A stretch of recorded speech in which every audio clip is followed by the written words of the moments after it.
नमस्कार शेतकरी मित्रांनो, कांदा उत्पादक शेतकरी बांधवांसाठी आताच्या क्षणाची सर्वात महत्त्वाची आणि मोठी बातमी। कांदा संदर्भातील कांद्याच्या भावात वाढ होणार का? कांद्याच्या भावात वाढ होणार तर कधी होणार, किती होणार, कशामुळे होणार, काय महत्त्वाचे कारण, सविस्तर थोडक्यात संपूर्ण लाईव्ह अपडेट बातमी आपण या व्हिडिओच्या माध्यमातून जाणून घेण्याचा प्रयत्न करणार आहोत। तरी महाराष्ट्रातील तमाम कांदा उत्पादक शेतकरी बांधवांना एकच विनंती, व्हिडिओ शेवटपर्यंत बघा, अतिशय महत्त्वाचा हा व्हिडिओ आहे।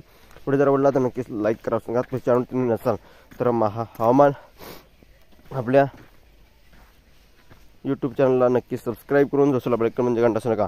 चांदवड सरकारने शेतमालाची निर्यातीवर शुल्क हटवावे, यासह टोमॅटो कांद्याला हमीभाव द्यावा, शेतकऱ्यांना कर्जमाफी मिळावी, सरकारने कांद्याला 2500 रुपयाचा हमीभाव द्यावा, तसेच कांदा निर्यातीवर 20% शुल्क हटवावे अशा विविध मागण्यासाठी काँग्रेस पक्षातर्फे येथील तहसीलदार कार्यालयासमोर या ठिकाणी धरणं आंदोलन या ठिकाणी करण्यात आलं। त्यांच्या विविध मागण्या होत्या।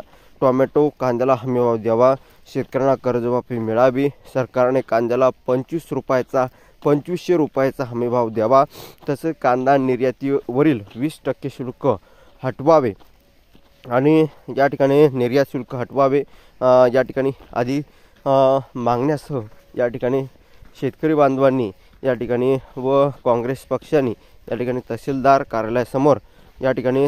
कार्यालयासमोर धरणे आंदोलन करण्यात आलेले आहे। आणि एकंदरीत शेतकऱ्यांना आधीच कवडीमोल भाव भेटतोय।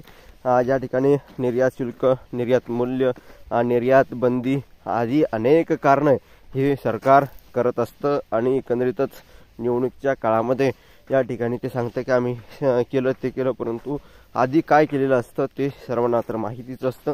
जी काही वस्तुस्थिती आहे कांद्याच्या भावात जी काही पडझड होती आहे ती याच कारणामुळे होताना दिसत आहे आणि शेतकऱ्यांना 2 पैसे मिळावं शेतकऱ्यांची कायम अपेक्षा असते। तर धन्यवाद मित्रांनो, माझा व्हिडिओ शेवटपर्यंत बद्दल भेटूया माहितीपूर्ण कांदा बाजाराच्या अपडेट्स होतोपर्यंत थांबतोय। जय महाराष्ट्र, जय श्री, धन्यवाद।